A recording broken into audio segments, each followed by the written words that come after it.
Sagebrush-sized dusty prairie where the buffalo used to run. Iron horse, big Dakota, thundering under the sun. Steam clouds rise, spirits rising, golden cattle in the hold. Wagon wheels cutting deep while the hearts are turning cold. Men came calling, saying progress is the way, riding hard. Chasing light before the darkness starts to sway. Trains and trails and outlaws riding through the night. Stealing dust and six guns under pale moonlight. Trains and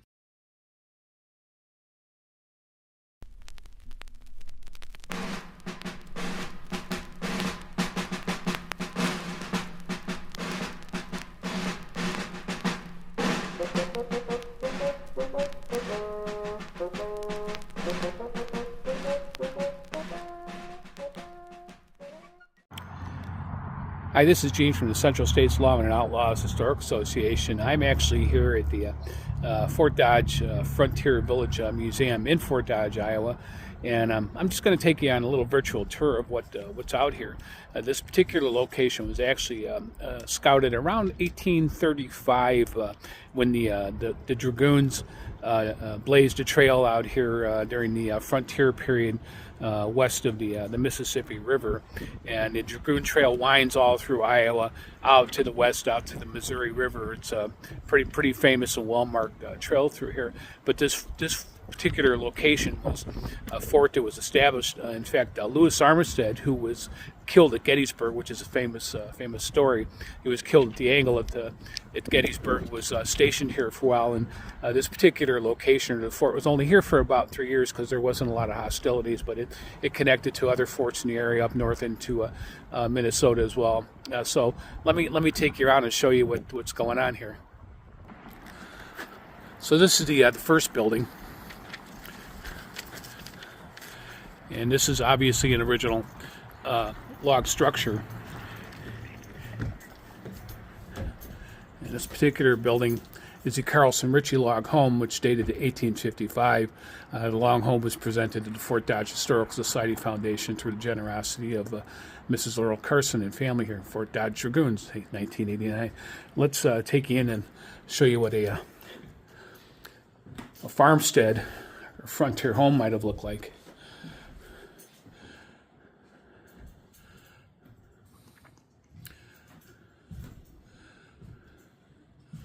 This is a very nice representation. I think it's fairly well done, and to period from what I can tell.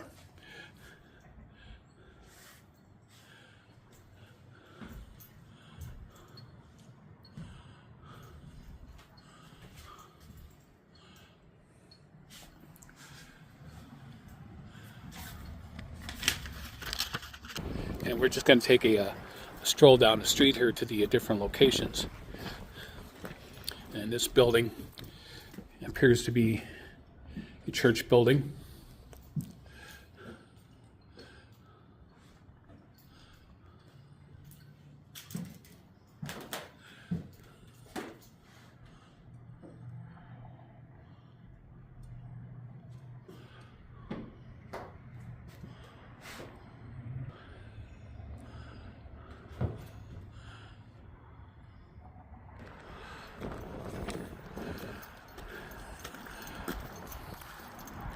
It's rather quiet here today. During the summer it gets quite busy. I've been here for different events, and it can be quite hectic. I will be here later when it warms up during the summer for a reenactment event. And this is a schoolhouse. I've seen many of these old schoolhouses that were moved and renovated and placed on outdoor historic sites. This is a very good representation as well.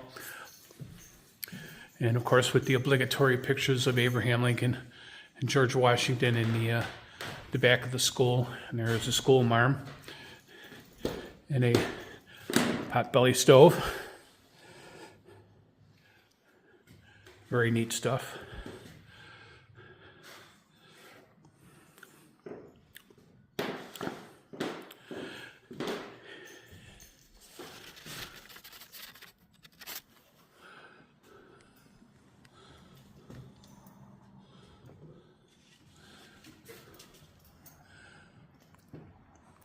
So if the walls could talk.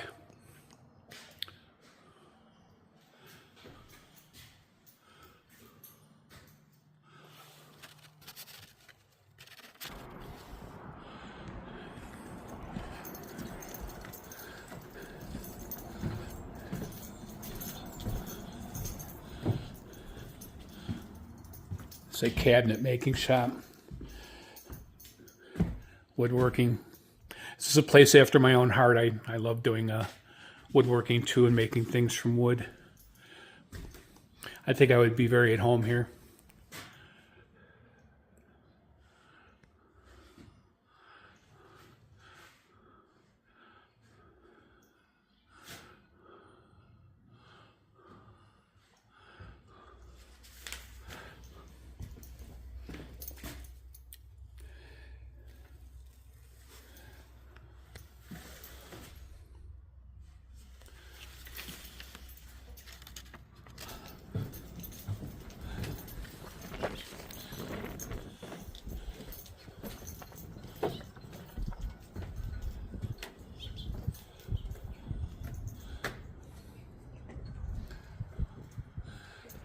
And this is a replica.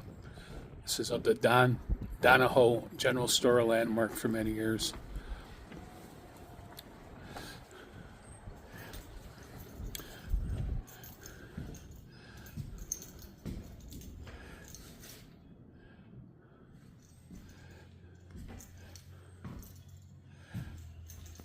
There are many artifacts in this museum, and I think this museum is very well organized. Oh, look.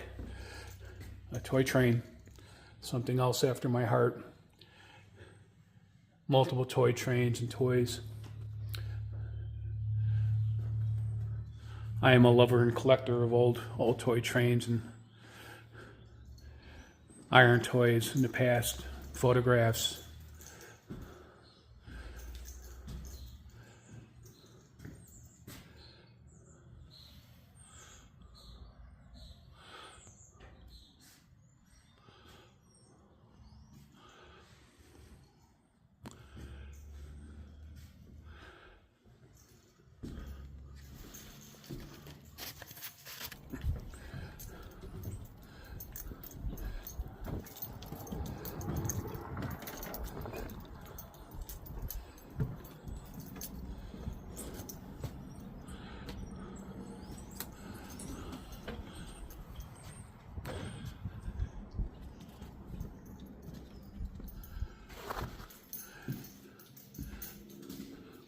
And this is a drugstore, and as I walk in here, I'm hit by a smell of medicines. It's really obvious, and I'm sure that some of the collection that is on the shelves here may still contain products. I can actually smell it in the air when I walk in. It has a kind of a cough syrupy mix of like alcohol. I can smell that in here as well. It smells like your grandparents' old medicine cabinet from back in the 50s and 60s. But as I go to the back of the store, it becomes much stronger. And there's a series of chairs, obviously, here. This appears to be possibly a dentist chair here. Wheelchair, and that is most obviously a dentist chair. Obviously, a very crude method back then. This appears to be a barber's chair, and this was manufactured by, looks like, Theo A. Cook's company out of Chicago. And yes, this is Mark Kochen Barber Supply, so this is a barber's chair. And of course, another wooden wheelchair between these two here. Very interesting. And of course, we have a cigar store Indian.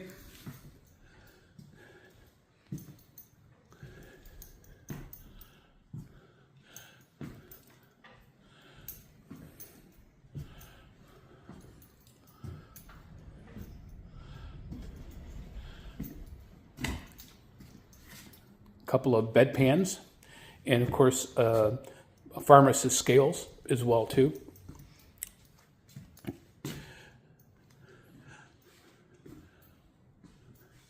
Very well done. And like I said, as soon as you walk into this room, you smell the actual medicines in the air as you walk in. Very interesting.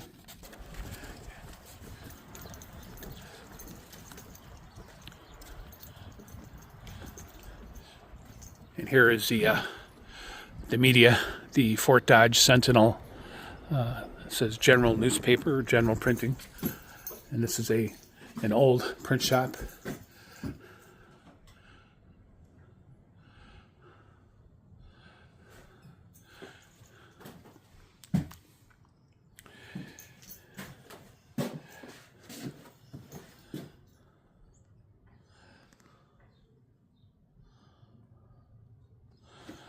And here is the type actually placed into a block, a printing block.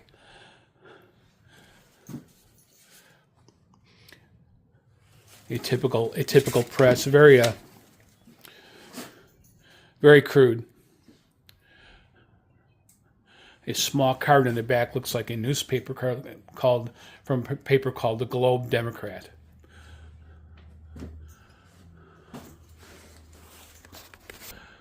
This jail, I understand, is called the Harcourt Jail, and there's a town near here called Harcourt, I believe, and this is probably their jail cell. Oh, yes, I was correct. So this jail cell is from Harcourt, Iowa, was constructed in the 1800s, entirely from wood and 2x4s. It was used more or less for holding the town drunks, petty thieves, etc., for only a few days. So this is a typical frontier strap and bar jail. Of course, I believe this is reconstructed. This is actually reconstructed. This is a wood, but we have the doors here, and looks like the original doors to the cell.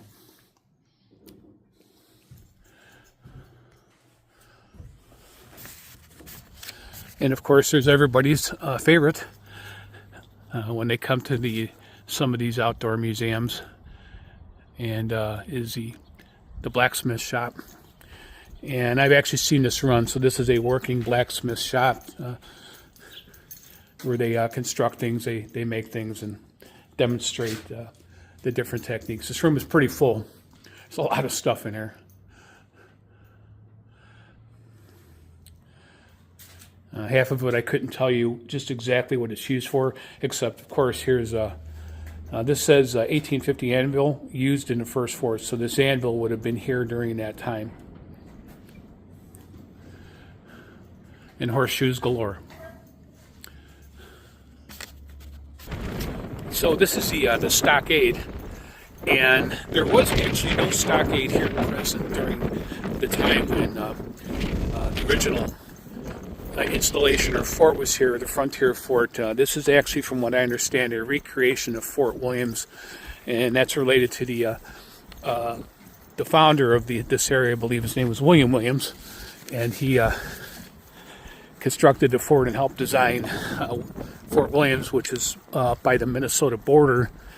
So it's a reconstruction of that, but there's only, I believe, one or two original buildings.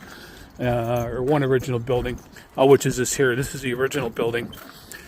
So this was the quartermaster's cabin of Fort Dodge.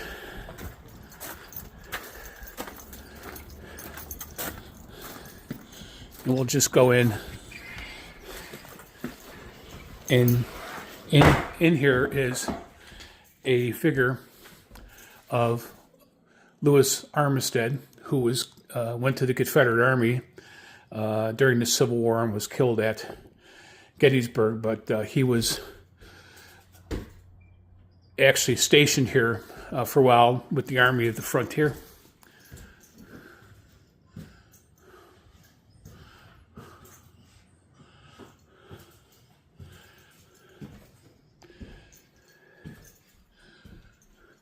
And here is a reconstruction or a diorama of the Battle of the Angle at Gettysburg. This is fairly well done.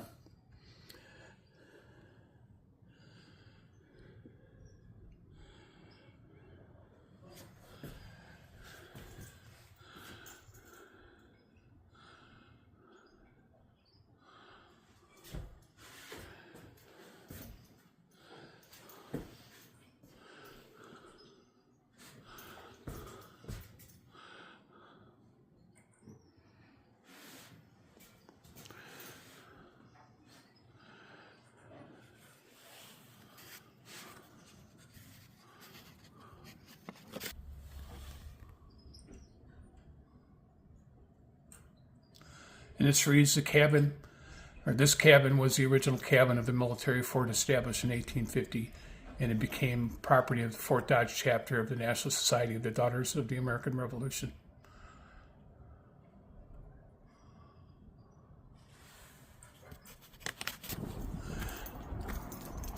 And this is, I guess, what you might call the parade ground or drill ground in the center of the stockade.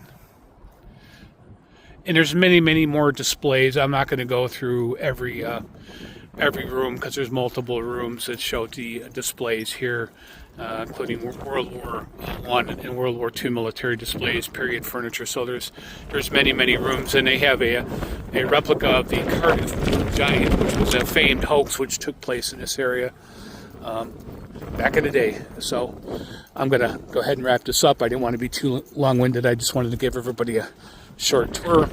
Looks like this is an actual piece that they have, which is kind of neat. But I'll be signing off here, and thanks for taking a tour with me.